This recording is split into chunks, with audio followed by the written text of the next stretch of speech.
as promised earlier, we are back with Mnemox, and today we are going to take up new challenge, that is a mathematical value.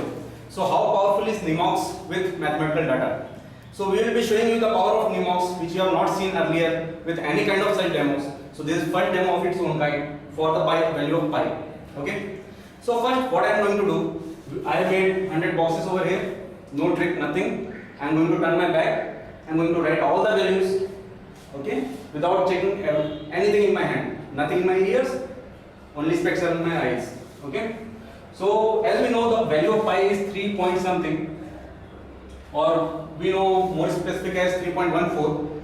I am going to increase the value of pi to 101 decimal. 101, why? Now you might be having a question of 101. So 101 is, as per the Indian culture, has a good value. So I am going with 101 value. Okay. Now I am going to write out all the 100 decimals in a sequence. You can identify these values. So I have made the boxes with their numbers, and you can verify all those things. Okay. So I am starting now.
Okay, so this is the value of pi that can be verified on Google. I too have taken the values from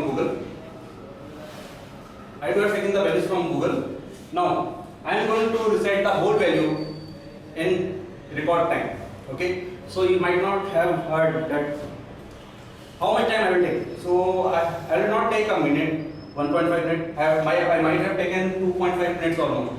But this time I am going to recite the whole value in the very record time with a standard watch. So this is Casio watch, and I am just going to hand over this one to someone who can just keep it near to camera. Okay, this is the start and stop. So this one will be present. So how quickly can I recite the whole value? Now I can recite the whole value in a time, but what I will do, instead of coming forward, because forward is always simple, we go forward, it is always simple. I am going to take up the values from reverse order, okay? And it will be in the batches of 3. I am going to recite the whole value in the batches of 3. So it will be something like 92, 069, so like this. So always it will be batches of 3, okay? How I am going to take this value? Now, are you okay? Okay. So once you will say yes, I will start reciting the values. Yeah. Yes. 98 067 117 342 825 034 628 998 208 286 406 816 307 592 944 974 820 105 375 399 169 197 884 502 279 383 643 462 238 793 589 653 592 141 done. Okay, so this is the record time. How much is the time? 27 seconds. 27 seconds. Okay, so these are 27 seconds and this is the power of Nimox as how powerful it is. So you can remember almost any kind of mathematical data, any kind of values, and this is first of its own kind. Nobody has done this before, and we will be coming up with more tricks with pi in short time. Okay.